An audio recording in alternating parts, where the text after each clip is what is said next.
Good morning నేను Sunitha tea news కి స్వాగతం బులెటిన్ లో ముందుగా హెడ్లైన్స్ చూద్దాం 6 నెలల్లోనే ప్రభుత్వ ఆసుపత్రులకు అధోగతి కాంగ్రెస్ హయాంలో మందు గోళీలకు దిక్కులేదన్న కేటీఆర్ ఒక అభ్యర్థికి ఒకే రోజు 2 వేర్వేరు జిల్లాల్లో పరీక్ష గందరగోళంగా డిఎస్సి నిర్వహణ అభ్యర్థుల ఆందోళన నిరుద్యోగుల సమస్యలపై 10 రోజులుగా బక్క జడ్సన్ దీక్ష క్షీణించిన ఆరోగ్యం ఆసుపత్రికి తరలించిన పోలీసులు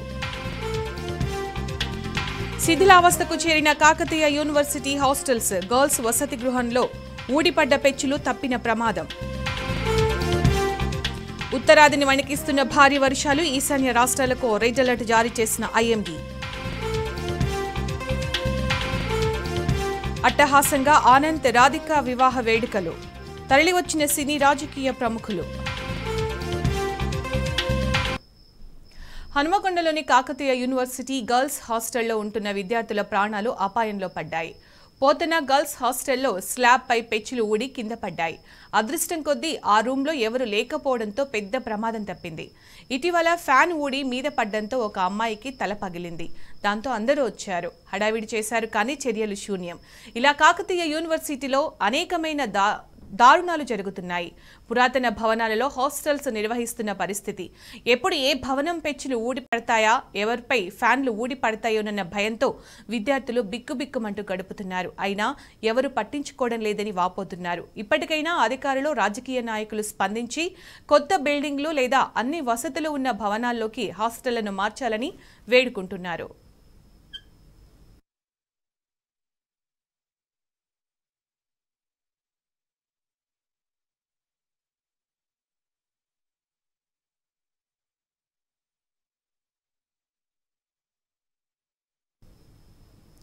కాంగ్రెస్ పార్టీ బహిష్కృత నేత బక్కా జడ్సన్ ఆరోగ్య పరిస్థితి విషమించింది. నిరుద్యోగుల సమస్యలపై గత 10 రోజులుగా తన ఇంట్లోనే బక్కా జడ్సన్ నిరాహార దీక్ష చేస్తున్నారు. శుక్రవారం ఆయన ఆరోగ్య పరిస్థితి విషమించింది. కనీసం లేచి కూర్చునేందుకు చేత కావడం లేదు. తన నివాసంలో బక్కా జడ్సన్ గత 10 రోజులుగా ఆమరణ నిరాహార దీక్ష చేస్తుండగా ఆయన ఆరోగ్యం ఆందోళనకరంగా మారింది. గ్రూప్ 1 మెయిన్స్ కి 1:100 మందికి అర్హత కల్పించడంతో పాటు గ్రూప్ 2, గ్రూప్ 3 డిఎస్సిలో పోస్టులు పెంచాలని ఆయన డిమాండ్ చేస్తున్నారు.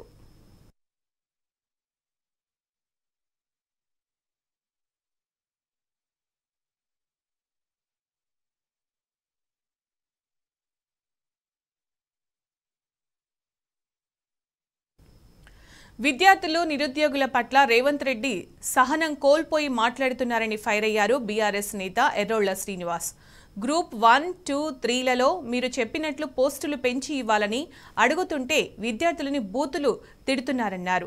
మేనిఫెస్టోలో చెప్పినట్టు మీరు అనుకున్న సమయానికి ఒక్క నోటిఫికేషన్ ఇచ్చినా నేను ముక్కు నేలకు రాస్తా అని కాంగ్రెస్ కి ఎర్రోళ్ల శ్రీనివాస్ సవాల్ విసిరారు.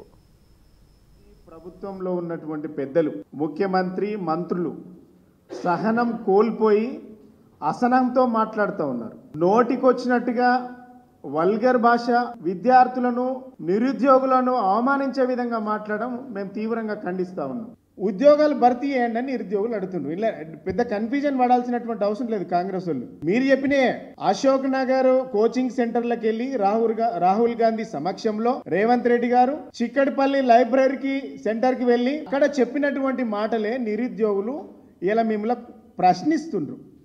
ప్రశ్నించే వాళ్ళను అవమానపరుస్తూ, ప్రశ్నించిన వారికి సమాధానం చెప్పకుండా దొంగల్లాగా పారిపోతూ ఒక్క మంత్రి ఈరోజు అధికారంలోకి వచ్చి 7 నెలలు దాటింది. 7 నెలలల్లా ఒక్క మంత్రి అపాయింట్మెంట్ ఇవ్వలే, వాళ్లకు ఒక ప్రజాప్రతినిధి కలవలే, ముఖ్యమంత్రి అసలే దొరుకుతలేడు. మేము అధికారంలో ఉన్నప్పుడు 115 నోటిఫికేషన్లు ఇచ్చి 1,62,000 ఉద్యోగాలు భర్తీ చేసినాం.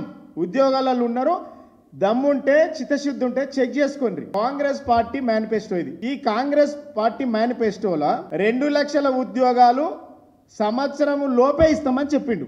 ఇంకేం చెప్పిండంటే ఏ ఉద్యోగాలు గ్రూప్ 1, గ్రూప్ 2, గ్రూప్ 3 ఏ ఉద్యోగాలు డేట్లతో సహా అనౌన్స్ చేసిండ్రు వీళ్ళు. ఇలా 7 నెలలు 8 నెలలు అయింది, ఒక్క నోటిఫికేషన్ రాలే. కాంగ్రెస్ మేనిఫెస్టోలో చదువుకోవచ్చు, ఒక్క రూపాయి కట్టద్దు, 2 లక్షల ఉద్యోగాలు ఇస్తామని చెప్పిండ్రు. ఇంకోటి ఏం చెప్పిండ్రు, గ్రూప్ 1 నియామకాలు ఏ డేట్లో ఇస్తానన్నారంటే 1వ తారీఖు ఫిబ్రవరి 2024 తారీఖు రోజు గ్రూప్ 1 పోస్టులు ఇస్తామని చెప్పిండ్రు. గ్రూప్ 2 పోస్టులు వచ్చేసి ఫేజ్ 1లా 1వ తారీఖు 4వ నెలల గ్రూప్ 2 నియామకాలు జరిగిపోతాయని చెప్పిండ్రు. గ్రూప్ 3 నియామకాలు ఫేజ్ 1లో 1వ తారీఖు 6వ నెలల 2024 తారీఖుల గ్రూప్ 3 నియామకాలు జరిగిపోతాయని చెప్పిండ్రు. గ్రూప్ 4 నియామకాలు ఫేజ్ 1 1వ తారీఖు 6వ నెల 2024 గ్రూప్ 4 నియామకాలు జరుగుతాయని చెప్పిండ్రు. దీంట్లో కాంగ్రెస్ పార్టీ ప్రభుత్వానికి నేను సవాల్ చేస్తా ఉన్నా, నేను చెప్పిన మీరు పెట్టిన ఈ మేనిఫెస్టోలో ఒక్క నోటిఫికేషన్ ఇచ్చినట్టుంటే నేను ముక్కు నాలుగు రాస్తా. ఈ అంటున్నటువంటి సన్యాసులు దద్దమ్మలు ముక్కు నాలుగు రాస్తారా అని నేను డిమాండ్ చేస్తూ ఉన్నా. నిరుద్యోగుల పక్షాన ₹1 కూడా ఫీజు కట్టద్దు అని చెప్పిండ్రు. అధికారంలోకి వచ్చిన తర్వాత విద్యార్థుల నుంచి డబ్బులు వసూలు చేస్తూ ఉన్నారు. నిరుద్యోగుల నుంచి 33 కోట్ల రూపాయలు 33.5 కోట్ల రూపాయలు వసూలు చేసిండ్రు ఒక్క డిఎస్సి అభ్యర్థుల నుంచి. ఈ ఖజానా ప్రభుత్వానికి పోయింది. నిరుద్యోగుల జీవితాలతోని ఆడుకుంటున్నటువంటి ప్రభుత్వం ఈ కాంగ్రెస్ ప్రభుత్వం. ఇలా నిరుద్యోగులతో రాజకీయం చేయొద్దు. వాళ్ళు 45 రోజులు గడువు అడుగుతున్నారు, పోస్ట్ పోన్ చేయమన్నది గది. వాటితోని వాళ్ళ జీవితాలతో ఆడుకోకుండా వాళ్ళతోని మానవతా దృక్పథంతో వాళ్లకు ఖచ్చితంగా సహకరించాలి. హైదరాబాద్ గోపన్పల్లి ఫ్లైఓవర్ నిర్మాణం పూర్తయినా ఇప్పటిదాకా ప్రారంభించకపోవడంపై BRS working president KTR fire అయ్యారు. సీఎం రేవంత్ కు ఢిల్లీకి చక్కర్లు, బీఆర్ఎస్ ఎమ్మెల్యేల ఇళ్ల చుట్టూ తిరగడంపై ఉన్న శ్రద్ధ ప్రజా సమస్యపై లేదా అని నిలదీశారు. వెంటనే గోపన్పల్లి ఫ్లైఓవర్ను ప్రారంభించాలని డిమాండ్ చేశారు. లేదంటే ప్రజలే ఆ ఫ్లైఓవర్ను ప్రారంభించే పరిస్థితి వస్తుందని కేటీఆర్ హెచ్చరించారు.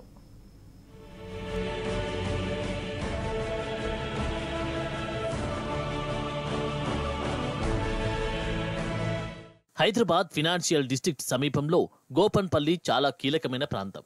ఐటీ జోన్కు చాలా సమీపంలో ఈ ప్రాంతం ఉంది. ఇక్కడి నుంచి నగరంలోని పలు చోట్లకు కనెక్టివిటీ కూడా ఉంది.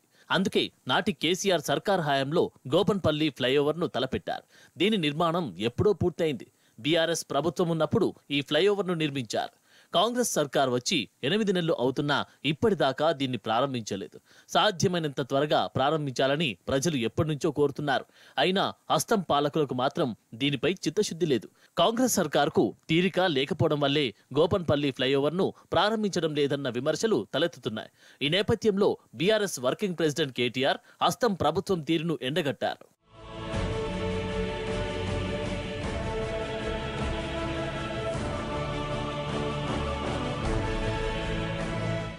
గోపన్పల్లి ఫ్లైఓవర్ అందుబాటులోకి వస్తే నల్లగండ్ల, గోపన్పల్లి, తెల్లాపూర్, చందానగర్ వాసులకు ట్రాఫిక్ కష్టాలు తగ్గుతాయి.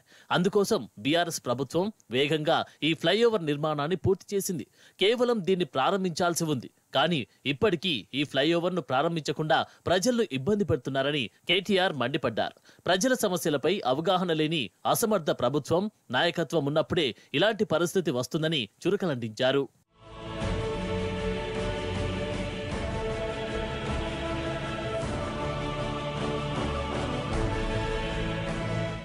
గోపన్పల్లి ఫ్లైఓవర్ను ప్రారంభించేందుకు సీఎం రేవంత్ కు సమయం లేకుండా పోయిందని దుయ్యబట్టారు కేటీఆర్. ఎందుకంటే ఢిల్లీ చుట్టూ షటిల్ సర్వీసులు చేయడానికి బీఆర్ఎస్ ఎమ్మెల్యే ఇళ్ల చుట్టూ తిరగడంలోనే బిజీగా ఉన్నారని సీఎంపై ధ్వజమెత్తారు. కాంగ్రెస్ ప్రభుత్వం ప్రజల సమస్యల కన్నా కూడా వ్యక్తిగత ప్రయోజనాలకే అధిక ప్రాధాన్యమిస్తుందని కేటీఆర్ తేల్చి చెప్పారు.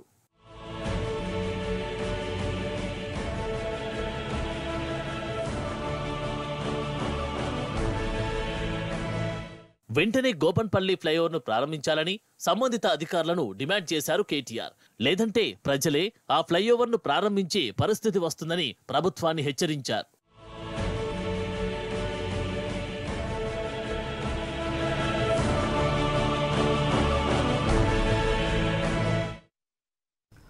తెలంగాణ రాష్ట్రం ఏర్పడిన తర్వాత 10 ఏళ్ల పాలనలో ప్రభుత్వ వైద్యానికి జవసత్వాలు ఇచ్చింది కేసీఆర్ సర్కార్ అని బీఆర్ఎస్ వర్కింగ్ ప్రెసిడెంట్ కేటీఆర్ గుర్తు చేశారు.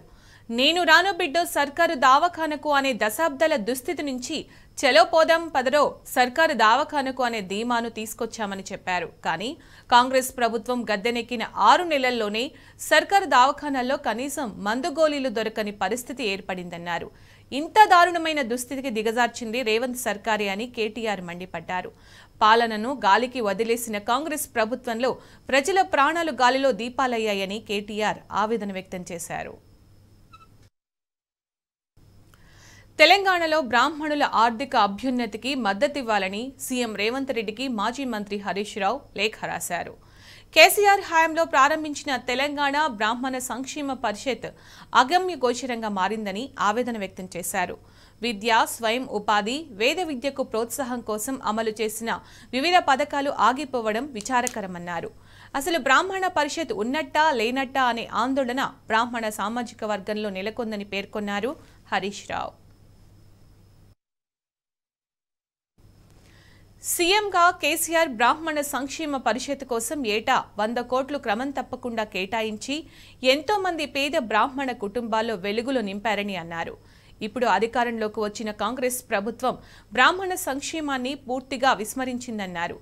ఇప్పటికైనా రేవంత్ రెడ్డి స్పందించి ఎంతో మంది పేద బ్రాహ్మణులకు ఉపయోగపడే సంక్షేమ కార్యక్రమాలను కొనసాగించాలని హరీష్ రావు కోరారు.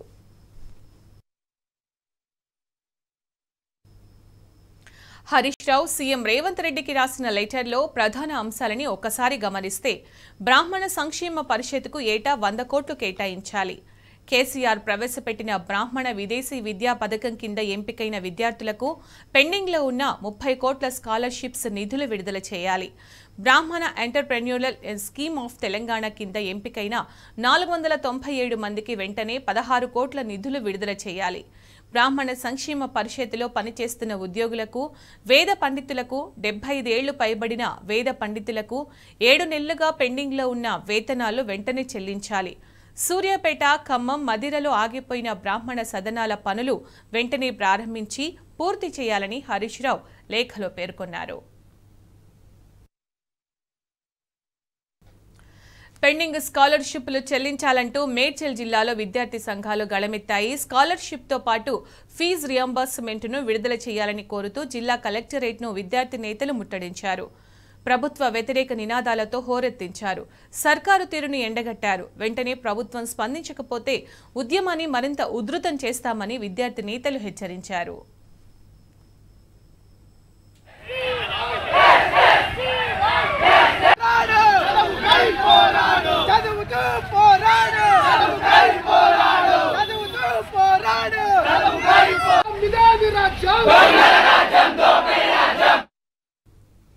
తమ సమస్యలను పరిష్కరించని కాంగ్రెస్ ప్రభుత్వ వైఖరికి వ్యతిరేకంగా జనగామ కలెక్టరేట్ని విద్యార్థులు ముట్టడించారు.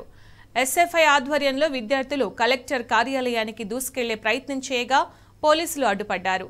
దాంతో పోలీసులు విద్యార్థుల మధ్య తోపులాట జరగడంతో జనగామ కలెక్టర్ కార్యాలయం వద్ద ఉద్రిక్తత చోటు చేసుకుంది.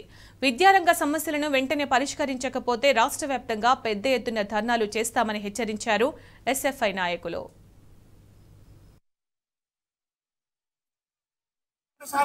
సంక్షేమ హాస్టల్లో అనేక సమస్యలు కొట్టుబడుతున్నాయి. వాస్తవాన్ని చూసినట్లయితే హాస్టల్లో చూసినట్లయితే ఈరోజు అనేక మంది పేద విద్యార్థులకు ఈరోజు జమ్ముల బారి పడుతుంటే మెడికల్ క్యాంపు నిర్వహించకుండా ఈరోజు జిల్లా యంత్రాంగము, అదేవిధంగా రాష్ట్ర కేంద్రము ఈరోజు విద్యార్థులకు సహకారం అవుతుంది. అదేవిధంగా చూసినట్లయితే రెండు ప్రకారము విద్యార్థులకు ఈరోజు నాణ్యమైన భోజనం అందించకుండా ఈరోజు తెలంగాణ రాష్ట్ర ప్రభుత్వము, కాంగ్రెస్ ప్రభుత్వం, రేవంత్ రెడ్డి గారి ప్రభుత్వం పిల్లలతో చెలగాడుతుంది. కాబట్టి ఖబర్దార్ రేవంత్ రోజు రాష్ట్రంలో బకాయిలు విడుదల చేయకపోవడం వల్ల పేద మధ్య తరగతి కుటుంబాలు చాలా ఇబ్బందుల బారిన పడుతున్నాయి. వాళ్ళు చదువులకు దూరం అవుతా ఉన్నారు. కాబట్టి తక్షణం కేసీఆర్ ప్రభుత్వం విడుదల చేయాలి స్కాలర్షిప్ అని చెప్పి గతంలో రేవంత్ రెడ్డి గారు ప్రెస్ మీట్ లో అవి పెట్టారు.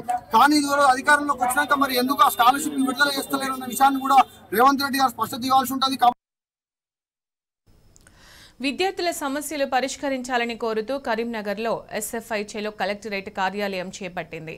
పెండింగ్లో ఉన్న స్కాలర్షిప్, ఫీజు రియంబర్స్మెంట్, 8,000 కోట్ల నిధులను వెంటనే విడుదల చేయాలంటూ తెలంగాణ చౌక్ నుంచి కలెక్టరేట్ వరకు భారీ ర్యాలీ నిర్వహించారు. అనంతరం కలెక్టరేట్ ముందు బైఠాయించి ధర్నా చేపట్టారు. కాంగ్రెస్ ప్రభుత్వంలో ఇప్పటికీ విద్యాశాఖ మంత్రి లేకపోవడం శోచనీయమన్నారు. విద్యార్థి నేతగా ఎదిగి మంత్రి అయిన పొన్నం ప్రభాకర్ విద్యార్థుల సమస్యల పరిష్కారం కోసం చొరవ చూపాలని విజ్ఞప్తి చేశారు. లేదంటే మంత్రుల ఇళ్లు ముట్టడిస్తామంటూ హెచ్చరించారు.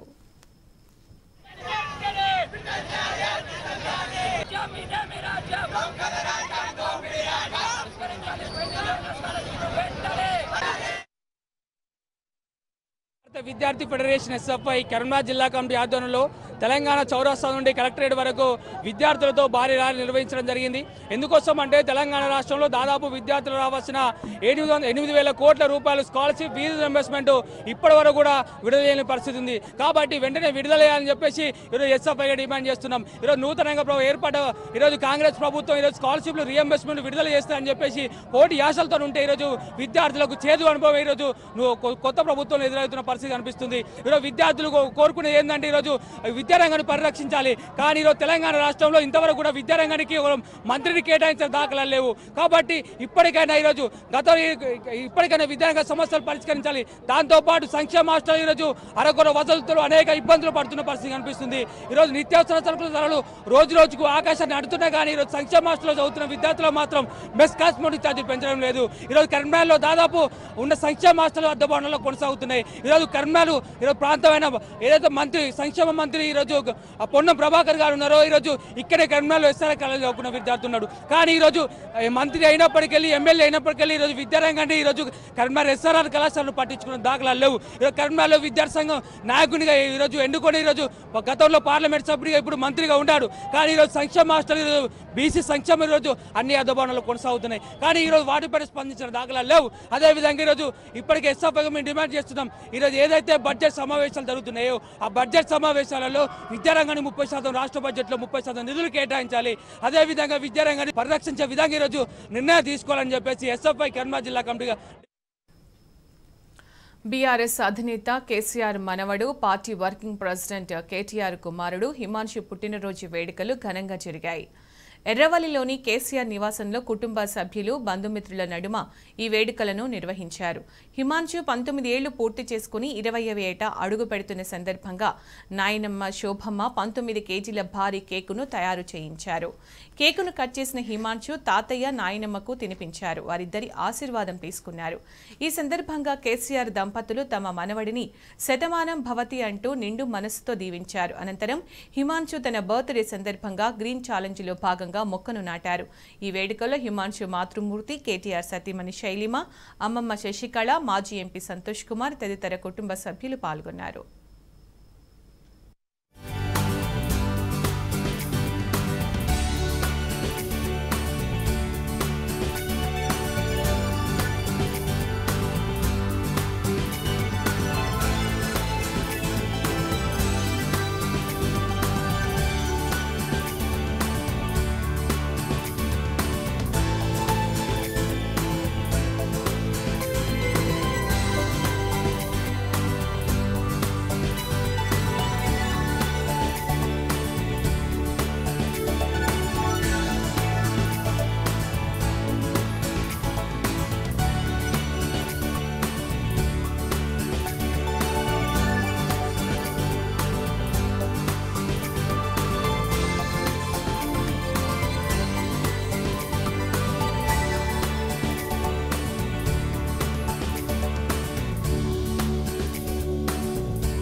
తన పుట్టినరోజు సందర్భంగా బీఆర్ఎస్ అధినేత కేసీఆర్ మనవడు హిమాన్షు మొక్కను నాటారు.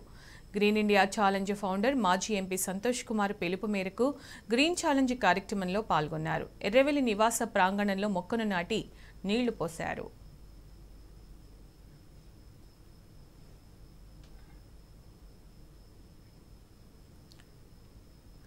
ఢిల్లీ సీఎం ఆప్ అధినేత అరవింద్ కేజ్రీవాల్కు సుప్రీంకోర్టులో ఊరట లభించింది. ఈడీ కేసులో మధ్యంతర బెయిల్ మంజూరు చేసింది కోర్టు. ఈడీ అరెస్టును సవాలు చేస్తూ దాఖలైన పిటిషన్పై విచారణ జరిపి మే 17న తీర్పు రిజర్వ్ చేసింది. తాజాగా సంజీవ్ ఖన్నా, దీపాంకర్ దత్తాలతో కూడిన ధర్మాసనం షరతులతో కూడిన బెయిల్ ఇచ్చింది. ఇటు తన అరెస్ట్ అక్రమమని కేజ్రీవాల్ వేసిన పిటిషన్ను విస్తృత ధర్మాసనానికి బదిలీ చేసింది. కాగా మార్చి 21న ఎన్ఫోర్స్మెంట్ డైరెక్టరేట్ కేజ్రీవాల్ను అరెస్టు చేసింది. ఈ కేసులో జూన్ 20న ట్రయల్ కోర్టు కేజ్రీవాల్కు బెయిల్ మంజూరు చేసింది. అయితే ట్రయల్ కోర్టు ఉత్తర్వులను ఈడీ హైకోర్టులో సవాలు చేయగా జూన్ 25న ఢిల్లీ హైకోర్టు కింది కోర్టు బెయిల్పై స్టే విధించింది. Justice has been done by Supreme Court today. Arvind Kejriwal ji has been granted interim bail by Supreme Court today, and he has been granted interim bail, and the matter has been referred to the larger bench on the issue of whether the arrest was needed or not needed, and about the Section 19 interpretation, etc. The matter has been referred to the larger bench. The CBI bail is still pending, so until or unless he was granted bail in that, he will remain in custody till that time. This is a victory. This is a great judgment, and it is a very historical judgment. ఉత్తరాదిలో వర్ష బీభత్సం కొనసాగుతోంది. నైరుతి ప్రభావంతో ఈశాన్య ఉత్తర భారతంలో భారీ వర్షాలు కురుస్తున్నాయి. ఎడతెరిపి లేకుండా కురుస్తున్న వర్షాలతో పలు రాష్ట్రాల్లో జనజీవనం స్తంభించింది. వర్షాలు వరదల ధాటికి వందలాది మంది మృతి చెందారు. లక్షలాది మంది నిరాశ్రయులయ్యారు. ఇదిలా ఉంటే ఉత్తరాదిలో మరికొన్ని రోజుల పాటు భారీ నుంచి అతి భారీ వర్షాలు కురుస్తాయంటోంది ఐఎండీ. భారీ వర్షాల దృష్ట్యా గోవా, గుజరాత్, మహారాష్ట్ర, కర్ణాటకకు ఆరెంజ్ అలర్ట్ జారీ చేసింది. ఇటు ఈశాన్య రాష్ట్రాలైన మేఘాలయ, అరుణాచల్ ప్రదేశ్, సిక్కిం, అస్సాంలకు రెడ్ అలర్ట్ ప్రకటించింది.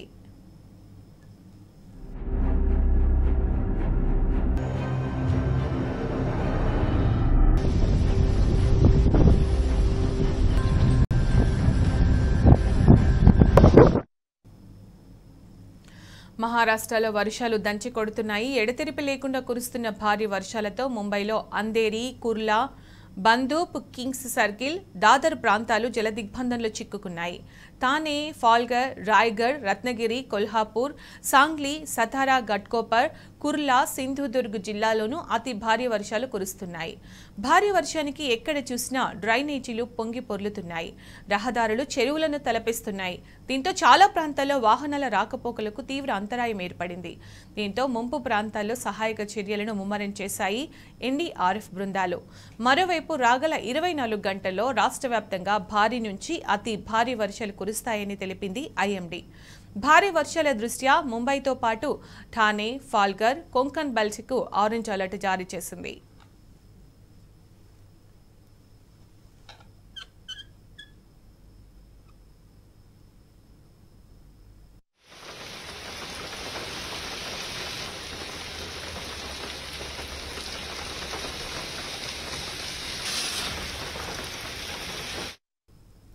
నేపాల్లో భారీ వర్షాలు కురుస్తున్నాయి. కుండపోత వర్షాలతో వరదలు పోటెత్తి నదులు ప్రమాదకర స్థాయిలో ప్రవహిస్తున్నాయి.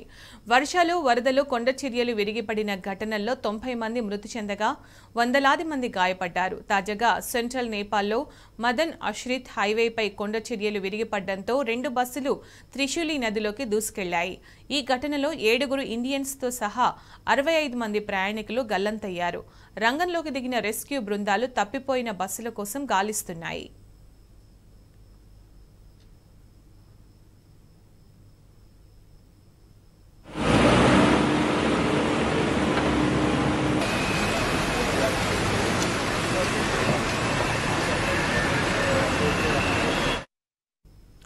తెల్లవారుజామున కాఠ్మండు వెళ్తున్న ఏంజల్ బస్, గణపతి డీలక్స్ బస్సులపై భారీ కొండరాళ్లు విరిగిపడ్డాయి. దీంతో 2 బస్సులు అదుపు తప్పి నదిలో పడిపోయాయి. నదీ ప్రవాహ తీవ్రతతో బస్సులు కొట్టుకుపోయి ప్రయాణికులంతా గల్లంతయ్యారు. బస్సుల కోసం నదిని జల్లెడ పడుతున్నాయి రెస్క్యూ టీమ్స్. అయితే ఎడతెరిపి లేకుండా కురుస్తున్న వర్షాలతో గాలింపు చర్యలకు ఆటంకాలు ఏర్పడుతున్నాయంటున్నారు అధికారులు. ఈ ఘటనపై దిగ్భ్రాంతి వ్యక్తం చేసిన ప్రధాని పుష్ప కమల్ ప్రచండ సహాయక చర్యలను వేగవంతం చేయాలని ఆదేశించారు.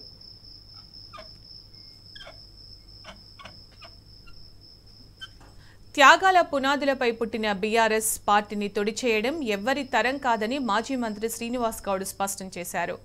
బీఆర్ఎస్పై కాంగ్రెస్, బీజేపీ కుట్రలు చేస్తున్నాయన్న ఆయన అవేవి సాగవని తేల్చి చెప్పారు. ప్రజలు ఉన్నంతకాలం పార్టీలు ఉంటాయన్నారు. కాంగ్రెస్ ఎన్నికల వేళ ఇచ్చిన హామీలను నెరవేర్చుకుంటే ప్రజలే బుద్ధి చెప్తారని హెచ్చరించారు. ప్రమేయం లేకుండా, పార్టీ సింబల్ లేకుండా వ్యక్తిగతంగా గెలిచి పార్టీలో కలిసి పోతూ ఏదైనా అంటే ఒక అర్థం ఉంది. పార్టీ అసలు ఉండదు, ఇద్దరు ముగ్గురు తప్ప పార్టీ ఉండదు అనేది తప్పది. ఈ పార్టీకి ఉన్న చరిత్ర ఈ దేశంలో ఏ పార్టీకైనా ఉందా అని అడుగుతా ఉన్నా. పార్టీ పుట్టినప్పటి నుంచి పురుట్లో నుంచే నోట్ల గింజ బియ్యం గింజ వేయాలన్నట్లు ఆ రోజు నుంచే ప్రయత్నాలు జరిగినాయి ఈ పార్టీ పైన. ఒక లక్ష్యం గురించి పుట్టిన పార్టీ ఇది. 60 లక్షల సభ్యత్వం ఉన్నటువంటి పార్టీ ఇది. ఎమ్మెల్యేలు పోయినంత మాత్రాన పార్టీ పోతుంది అనేది వివేకమే. భారతీయ జనతా పార్టీకి 2 ఎంపీలు ఉండే, 2 ఎంపీలు ఉన్న పార్టీ ఎగ్దం 300 ఎంపీలకు వచ్చింది. మొన్న కూడా ఉన్న కాంగ్రెస్ వాళ్ళు చాలామంది టీఆర్ఎస్లోకి వచ్చిన తర్వాత పార్టీ ఉండదు అన్న అంటే నడుస్తుందా? పార్టీ మళ్ళీ అధికారం రాలేదా? ప్రజల మీద బతాయి పార్టీలు తప్ప ఎవరు అంటే ఇది కాదు. అది వచ్చిన అధికారంలోకి వచ్చిన పార్టీ హామీలు నెరవేర్చడం దృష్టి పెడితే బాగుంటుంది, మళ్ళీ అధికారంలో అవకాశం ఉంటుంది. ఈ ఎమ్మెల్యేలు వాళ్ళు వచ్చినంత మాత్రం పార్టీలు ఉండవు. ప్రజలు ఉన్నంతకాలం పార్టీలు ఉంటాయి. ప్రజలో మన విశ్వాసం ఉన్నంతకాలం మనం ఉంటాం, అధికారం ఉంటుంది. ఈ పార్టీ త్యాగాల పునాదుల మీద నిర్మించినటువంటి పార్టీ ఇది. పుట్టినప్పుడు 2001 నుంచి తెలంగాణ వచ్చేంత వరకు ఈ భారతదేశంలో ఇన్నిసార్లు రాజీనామా చేసినటువంటి పార్టీ ఈ దేశంలో ఏ పార్టీ అయినా ఉందా? చూడండి, ఒక సెంట్రల్ మినిస్టర్, 4 స్టేట్ మినిస్టర్స్, ఎమ్మెల్యేలు అన్ని రాజీనామా చేసి రాష్ట్రం గురించి నిలబడేటువంటి పార్టీది. ఇలా చాలామంది మాట్లాడతారు ఎంపీల మీ సీట్లు ఎన్ని వచ్చినాయని. గుర్తుపెట్టుకోండి, ఈ భారతదేశంలో 14 చాలా పార్టీలు, బీఎస్పీ నుంచి మొదలు చాలా పార్టీలు. ఈ ఎలక్షన్ నడిచింది మోడీ అగెనెస్ట్ 2 ప్రాతిపదిక, అటు ఎన్డీఏనా ఇటు ఇండియా కూటేమా 2 ప్రాతిపదిక నడిచింది ఎలక్షన్ అనేది. అటు ఉన్నా గెలిచినరు, ఇటున్నా గెలిచినారు. ఇక్కడ ఎవరు సపోర్ట్ చేస్తారు, ఇక్కడ ఎవరు సపోర్ట్ చేస్తారు, 2 నడిచినాయి దేశంలో.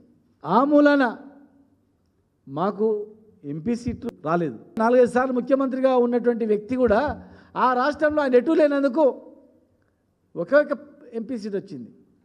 కొంచెం ఆలోచన చేయాలి, జ్ఞానం పెట్టి ఆలోచన చేస్తే అర్థమవుతుంది. అంతే తప్ప మా పార్టీకి బలం లేక కాదు. స్థానిక సంస్థల ఎలక్షన్ అయితే, ఎమ్మెల్సీ ఎలక్షన్ అయితే మా టీఆర్ఎస్ పార్టీకి రాలేదా? మేము గెలవలేదా? మరి ఆ జిల్లాలో మీరు ఎంపీ ఓడిపోయినంత మాత్రం మీ పని అయిపోయిందని మేము అంటున్నామా? మీ పార్టీ పని అయిపోయింది అంటున్నామా? ప్రజలు నిర్ణయిస్తారు ఎలక్షన్స్లో ఎవరు ఏందనేది. మళ్ళీ ఎలక్షన్స్ వచ్చినప్పుడు వేచి చూస్తారు, ప్రభుత్వ పనితీరు వేచి చూస్తారు, నాయకుల పనితీరు వేచి చూస్తారు, హామీలు నెరవేర్చడాన్ని చేర్చిండాలని చూస్తారు. ఒక్కటి కూడా వదిలిపెట్టారు ప్రజలు. ఏ నమ్మకంతో మీకు ఓట్లు వేసినరో ఆ నమ్మకాన్ని వమ్ము చేయకుండా దాని మీద దృష్టి పెడితే బాగుంటుంది. రాష్ట్రంలో కాంగ్రెస్ బీజేపీ 2 పార్టీలకు కూడా ఏంటంటే వీళ్ళుంటే మనకి ఎప్పటికైనా కష్టము, వీళ్ళు లేకపోతే మనమన్నా ఒకసారి ఉంటాం. కర్ణాటకలో ఏముంది, ఒకసారి కాంగ్రెస్ వస్తుంది, ఒకసారి బీజేపీ వస్తుంది, మళ్ళీ నెక్స్ట్ కాంగ్రెస్ వస్తుంది, మళ్ళీ నెక్స్ట్ బీజేపీ వస్తుంది. చూడండి, ఇప్పుడు మొన్న పార్లమెంట్ ఎలక్షన్స్లో మనకి ఏమనిపించింది? కర్ణాటకలో కాంగ్రెస్కి అధికారంలో ఇచ్చిండ్రు, ఇమ్మీడియట్గా మళ్ళీ పార్లమెంట్ ఎలక్షన్స్ వచ్చినాయి. ఏం కనిపించింది పార్లమెంట్ ఎలక్షన్స్లో? వాళ్ళకి కనిపిస్తుంది నెక్స్ట్ మనమే వస్తాం ఇంకా బీజేపీ. ఇక్కడ ఏమైంది? తెలంగాణలో కేసీఆర్, బీఆర్ఎస్, టీఆర్ఎస్ పార్టీ ఉన్నంత వరకు మనకు ఉండదు. టీఆర్ఎస్ పార్టీని తుడిచేయాలి, బీఆర్ఎస్ని తుడిచేస్తేనే మనం బయటపడతాం. కనుక మనం ఇద్దరం కలిసి ఫస్ట్ దీని పని పట్టాలని అనుకుంటున్నారు, కానీ అది అయ్యే పని కాదు. ఒక రాష్ట్రాన్ని తెచ్చిన పార్టీ 33-36 పార్టీల మెడలు వంచి కేంద్రంలో బిల్లు పెట్టి కేంద్రంలో ఒప్పించి మెప్పించి రాష్ట్రాన్ని సాధించినటువంటి పార్టీ. ఈ పార్టీని ఎవరు తుడచలేరు. ఈ పార్టీని, ఈ తెలంగాణ తెచ్చిన పార్టీని ప్రజలే కాపాడుకుంటారు, తెలంగాణ సమాజమే కాపాడుకుంటుంది, తెలంగాణ ప్రజానీకమే కాపాడుకుంటుంది, తెలంగాణ పౌరులే కాపాడుకుంటారు. తెలంగాణ మీద ఎవడైనా పెత్తనం చెలాయిస్తున్నాడు బయటంటే సహించడు. తెలంగాణ గడ్డ మీద ఎవరైనా ఆధిపత్యం చెలాయిస్తున్నారంటే సహించరు. తెలంగాణ అస్తిత్వం పోతుందంటే సహించరు. అరే తెలంగాణ వెనుకబడిపోతుందంటే సహించరు. ఇవాళ దేశంలో చుట్టుముట్టు తెలంగాణ చుట్టుముట్టు ఉన్న రాష్ట్రాల కన్నా నెంబర్ 1 రాష్ట్రం, దేశంలో అనేక రాష్ట్రాల కన్నా నెంబర్ 1 రాష్ట్రం. జీడిపిలో ఎక్కడ ఎక్కువ ఉందంటే తెలంగాణలో అని చెప్పిన రాష్ట్రం. పరిశ్రమలు ఎక్కడ పెట్టాలంటే తెలంగాణకు పోదాం దారిలో ఉన్నటువంటి రాష్ట్రం ఇది. అభివృద్ధి అంటే తెలంగాణని ప్రపంచ దేశాలు హర్షించే స్థాయికి ఎదిగినటువంటి, అదే స్థాయిలో కొనసాగితే తెలంగాణ సమాజం సంతోషపడుతుంది. ఏ స్థాయిలో కింద జర్ర దిగినా ఈ తెలంగాణ సమాజం సహించదు. ఎందుకంటే 70 సంవత్సరాలు దగపడ్డది, 70 సంవత్సరాలు నష్టపోయింది, 70-80 సంవత్సరాలు వెనుకకపోయింది. గోస ప్రపంచంలోనే పేరుగాంచినటువంటి దేశం ఇది. ప్రపంచంలోనే స్వతంత్ర దేశంగా ఉన్నటువంటి ప్రాంతం ఇది తెలంగాణ. ఇది అంటే సిరి సంపదలలో తూగినటువంటి ప్రాంతం. ఆంధ్రప్రదేశ్ ఏర్పడిన తర్వాత నెట్టే పడినటువంటిది. చూడని గోస చూసినాం, చావులు చూసినాం, రైతుల కష్టాలు చూసినాం, ఆత్మహత్యలు చూసినాం, నేతన్న కష్టాలు చూసినాం, ఎంతోమంది కష్టాలు చూసినాం. అది కొనసాగుతే సంతోషం. అంతకన్నా హామీలు నెరవేర్చి తెలంగాణ అగ్రగామి నిలబడితే సంతోషం. కానీ తెలంగాణ వెనుకబడుతుందంటే తెలంగాణ సమాజం ఊరుకోదు. తెలంగాణ వెనుకబడుతుందంటే తెలంగాణకు వచ్చిన పార్టీ, పుట్టినటువంటి పార్టీ ఊరుకోదు.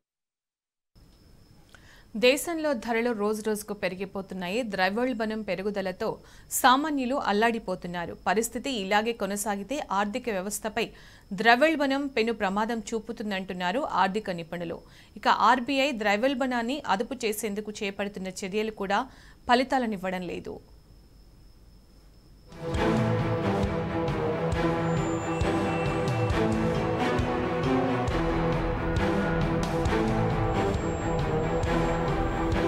ద్రవ్యోల్బణం దడపుట్టిస్తోంది. గత నెల రిటైల్ ద్రవ్యోల్బణం గణాంకాలు 4 నెలల గరిష్టాన్ని తాకాయి. శుక్రవారం విడుదలైన కేంద్ర ప్రభుత్వ లెక్కల ప్రకారం జూన్లో వినియోగదారుల ధరల సూచి ఆధారిత ద్రవ్యోల్బణం 5.08% నమోదైంది. ఫిబ్రవరిలో 5.9% ఉండగా మళ్లీ ఇప్పుడే ఆ స్థాయి గణాంకాలున్నాయి. అంతకుముందు మేలో 12 నెలల కనిష్టాన్ని సూచిస్తూ 4.80% ఉండగా ఈసారి అది మరింత పెరిగింది.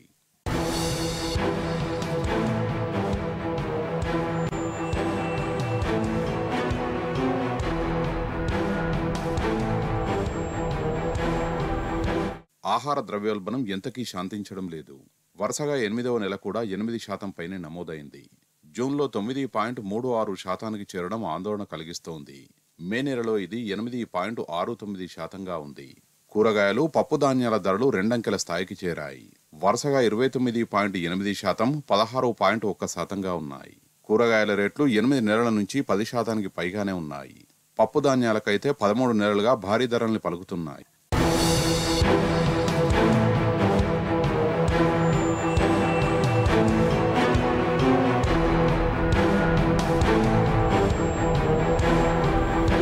ఓవైపు వర్షాభావ పరిస్థితులు, మరోవైపు పెరుగుతున్న ఉష్ణోగ్రతలు ఈసారి సాగుబడిని ప్రశ్నార్థకం చేస్తున్నాయి. పంటల దిగుబడులు ఆశించిన స్థాయిలో వచ్చేలా కనిపించడం లేదు. దీంతో డిమాండ్కు తగ్గ సరఫరా లేక మార్కెట్లలో ఆయా ఆహారోత్పత్తుల రేట్లు రోజుకింత పెరిగిపోతూనే ఉన్నాయి. ఉత్తర భారతంలో వానలు దంచుకొడుతున్నా దక్షిణాదిలో మాత్రం చినుకు రాలడం లేదు.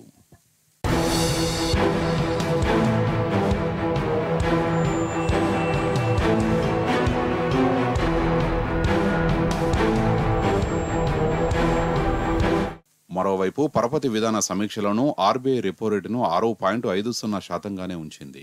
వాస్తవానికి వివిధ రంగాలు, వ్యాపార, పారిశ్రామిక వర్గాల నుంచి వడ్డీ రేట్లను తగ్గించాలన్న డిమాండ్లు వస్తున్నా ద్రవ్యోల్బణం అదుపే లక్ష్యంగా వాటిని ఆర్బీఐ పక్కన పెడుతోంది.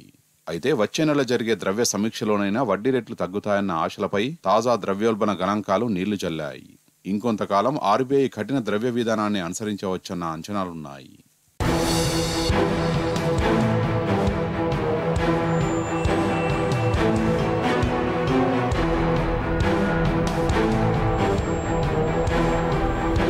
అధిక ద్రవ్యోల్బణాన్ని కట్టడి చేసేందుకు ఆర్బీఐ తీసుకుంటున్న చర్యలు ఫలించడం లేదు. నిరుడు ఫిబ్రవరి తర్వాత నుంచి కీలక వడ్డీ రేట్లు యథాతథంగానే ఉంటున్నాయి. జూన్లో జరిపిన ద్వైమాసిక ద్రవ్య ఐఐపీ 5.90%గా ఉంది. దేశీయ పారిశ్రామికోత్పత్తి సూచి ఈ ఏడాది మే నెలలో 5.90%గా నమోదైంది. ఇది 7 నెలల గరిష్టం. గతేడాది అక్టోబర్లో ఐఐపీ 11.9%గా నమోదైంది. మళ్లీ ఆ తర్వాత ఇప్పుడే ఆ స్థాయి గణాంకాలున్నాయి.